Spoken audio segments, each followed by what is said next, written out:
Hi, my name is Deana Morrow. I'm a professor and chair of the Department of Social Work here at Winthrop, and this segment is on gay and lesbian identity development, and in particular we'll talk about the CAS model of gay and lesbian identity development. And with me for this segment are Zach Christian and Kimmy Kirkpatrick, both of whom are involved with Global and the Safe Zones program here at Winthrop University. So, about the CAS model. The CAS model is a 6-stage model for understanding the identity development process for gay and lesbian people. And think of it more as a framework for understanding the process of gay and lesbian identity development, more so than an absolute or linear model. People may move through the stages of this model in a progressive fashion. Also, at times, people may seem to move backwards or regress in the model. In some cases, people may even foreclose in one stage of the model or another for a period of time. And in general, I think it's important that we remember that the social environment in which one finds themselves can help or hinder progression through the stages of the CAS model. Now, these are the stages of the CAS model, 6 stages: identity confusion, then identity comparison, identity tolerance, identity acceptance, identity pride, and then identity synthesis. And generally speaking, we think of progression from stage 1 through stage 6, though again that can vary depending upon the particular person. And we'll now look at each of these stages one by one. First of all, stage 1 in the model. And this is the early awareness of an individual with regard to the possibility of being gay or lesbian. Many times the individual self-questioning they might have would include, could I be gay or lesbian? Does being gay or lesbian have personal relevance for me? This is usually a very private and sometimes even frightening time for an individual, because part of this process is realizing that this identity, who they are, may be very different from the mainstream of society. So for many people, again, this remains a very private time. Typically, they're unlikely to share this questioning with others, particularly not with people in authority or role model figures in their lives at this point. Then moving on to stage 2, identity comparison. As the person continues to progress in their sense of identity as gay or lesbian, at this point they are thinking, I think I am gay or lesbian. If so, how does my realization compare with others that I know? How does my sense of relationship compare with my peers, compare with friends? They may also wonder that, could this just perhaps be a phase for me? Perhaps I'm attracted to a same-sex person, but just for this particular relationship, but I'm not really gay or lesbian. Perhaps this is a passing phase. Maybe I will return to a heterosexual orientation once this particular relationship ends. Stage 2 of comparison is also fairly unsettling for individuals, particularly as they recognize this emerging sense of self in relation to many of the negative social connotations that surround being perceived as gay or lesbian. So also at stage 2, people tend to be fairly private about this growing awareness. They tend to be fairly reluctant to share this growing awareness with others. Now, by stage 3, identity tolerance, at this point the individual says, I am gay or lesbian. This is now clear to me. This is who I am. But yet the person hasn't progressed to the point where they are able to really embrace this aspect of their identity. Instead, they've learned to tolerate this aspect of themselves. So by stage 3, people may be more open about their orientation as gay or lesbian, particularly within a trusted circle of other gay friends. But many times they continue to pass, if you will, for heterosexual in a variety of other social contexts. Particularly, for example, with family, with their peers at school, in their faith community.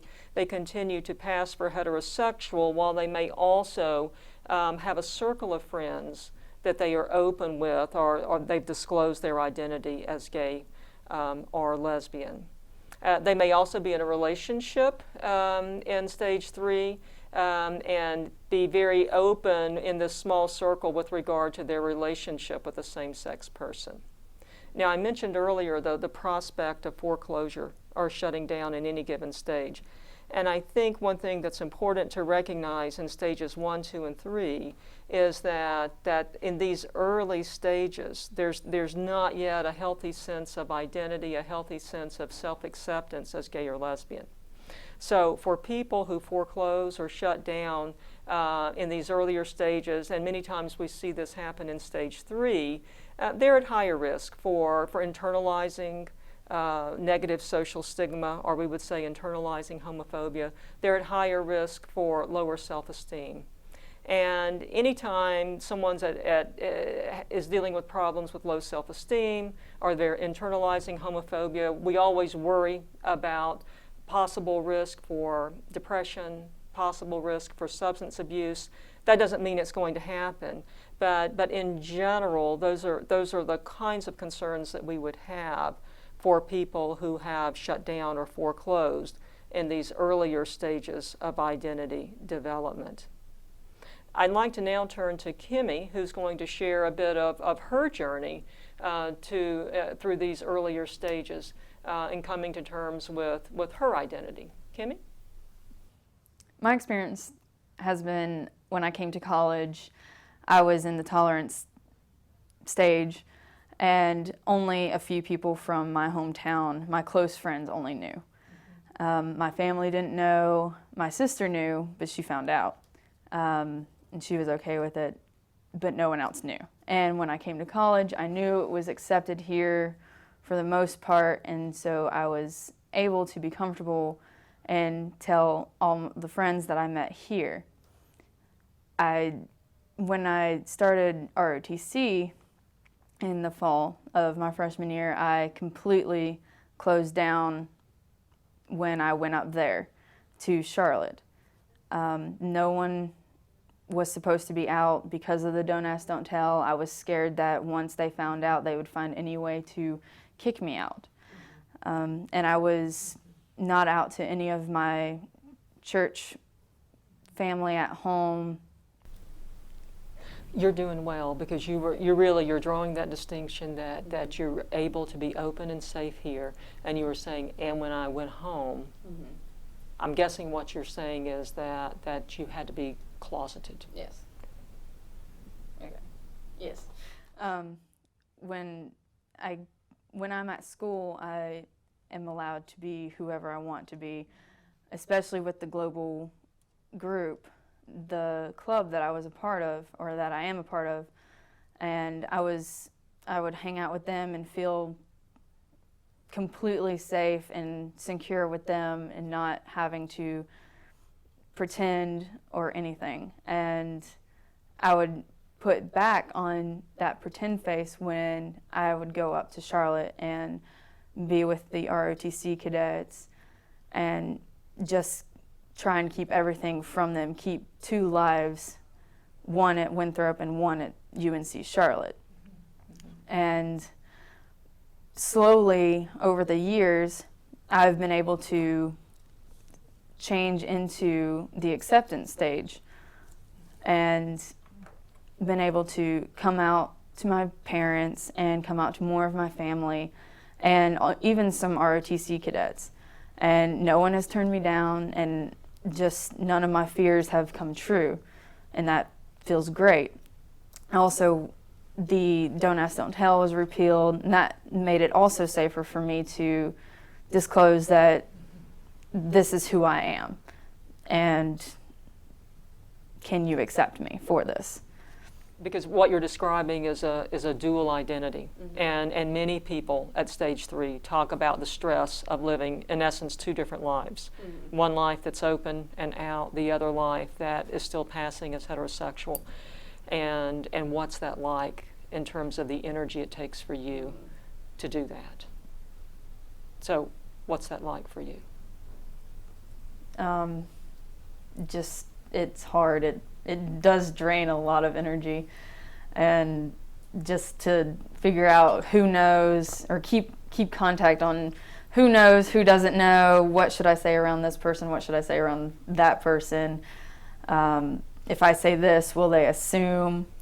If I don't say this, will they assume? What are they thinking about me? Will they accept me for who I am if I mess up and tell them? And I think many times when we see people trying to compartmentalize their life in that sense, many times it comes out of fear, fear of rejection, fear of being ostracized, perhaps in your case, fear of being rejected in ROTC, fear of being rejected perhaps by your family or faith community. And I think particularly for college students, a challenge in that rejection, perhaps by one's family, is the risk of losing financial support while you're in college, losing a home to live in. So those can be real tangible and justified fears that people have. Thank you, Kimmy. Moving now to stage 4, identity acceptance. This is the point where for the gay or lesbian person, they say, I am gay and I'm okay. Who I am is okay. There's not a problem with me. It's a sense of self-acceptance that has arrived by stage 4. And I think it's important to note that by stage 4, the developer of this model, Vivian Cass, has affirmed that people can comfortably foreclose in stage 4 and have a healthy sense of self-acceptance and move forward positively in life. So stage 4 is kind of the key place for people to be able to reach in their journey toward identity development as a gay or lesbian individual. By stage 4, people may grow increasingly weary and frustrated with living that double life of gay in one circle and heterosexual in another circle. They may become increasingly uncomfortable about living a lie, about not being honest with others about who they are. So commonly by stage 4, we see a growing sense of disclosure or coming out to others. And many times gay or lesbian people at stage 4 will make significant disclosures about their gay or lesbian identity to family, to close friends, to colleague, to other aspects of their social environment. Being honest and being open and being congruent in who they are becomes increasingly important. Even though people by stage 4 have reached a sense of acceptance, that's still not to negate that they continue to encounter significant challenges in terms of coping with heterosexism and homophobia in their lives. Stage 5, identity pride, is a point at which the person who is gay or lesbian is not only accepting of self, but also really embraces and takes a sense of pride in who they are as a gay or lesbian individual. In stage 5, we often observe that people have a growing interest in immersing themselves in gay culture, perhaps reading more about gay and lesbian history, gay and lesbian literature. Many times they become focused in wanting to associate predominantly with other gay and lesbian people. Many times they become significantly politically engaged in gay rights issues. And at times they may also be in a phase of avoiding or even resenting heterosexual people, particularly if they perceive that if they're not strong allies or if they are part of bias negativity in terms of heterosexism or homophobia. In stage 5, being open or coming out about one's sexual orientation seems to take on heightened importance. I often jokingly say this is the person who's at the annual Gay Pride Parade and they're waving their flag and shouting to the top of their lungs about a sense of pride and joy in who they are as a gay or lesbian individual. And then by stage 6, the last stage in the CAS model, identity synthesis, by stage 6, being gay or lesbian is but one aspect of one's overall identity, an identity that's multifaceted, that includes being gay or lesbian as one aspect of that identity. So we would say then that by stage 6, the gay or lesbian person has synthesized their gay identity into an overall sense of who they are. Being gay remains important. They may remain politically active, but it's not the sole focus of the person's identity. We would say at this point, people live an integrated life. They have gay friends. They have supported heterosexual friends. They are very comfortable with who they are. They readily incorporate their sense of being gay or lesbian into the wholeness of their identity and into the wholeness of their life context. So I'd like to turn to Zach now, who will tell us a bit about his experience with stage 5 pride and also moving into stage 6 identity synthesis. Zach? So going really more from the acceptance into the pride, that idea of once you reach that acceptance of people need to know that I'm gay. That's a huge part. If I meet someone, that's the first thing. It's no longer, hi, I'm Zach, and this is one of my favorite hobbies. It's, hi, I'm Zach, I'm gay. How are you? So I really hit that acceptance and flew into pride. I was waving my rainbow flag high. My friends, looking back on it now, will even admit that I was essentially a unicorn dashing through the crowd, spewing rainbows everywhere. I had the extreme stance of, I'm here, I'm queer, and you're going to deal with it. If you don't like it, get out of my life, which caused more issues than not. It was that I became so obnoxious that even the people closest to me were starting to get sick of it. And so really that took a toll more so on things than just me being gay and just being a part of me being accepting about myself. That if you don't accept it, then you're not a part of the people I want in my life. If you don't 100% agree with me, then we can't be friends. So I really took the pride stage hard. Coming to college, I was able to transition more into the synthesis where, yes, I'm gay, but I'm also a music major. I'm also a tour guide on campus. I'm a figure that is seen often on campus. And so that idea of, yes, I'm gay, but there's so much more to me, that being gay is just a small aspect. It is just a part of me. But with things happening in the news and with society being more progressive, I jump back and forth between the pride stage and synthesis. I stay more in synthesis than not, but every once in a while, the rainbow flag has to come out. It has to be shot up and cheer and say, you know, this is me, this is who I am, and I am perfectly okay with that.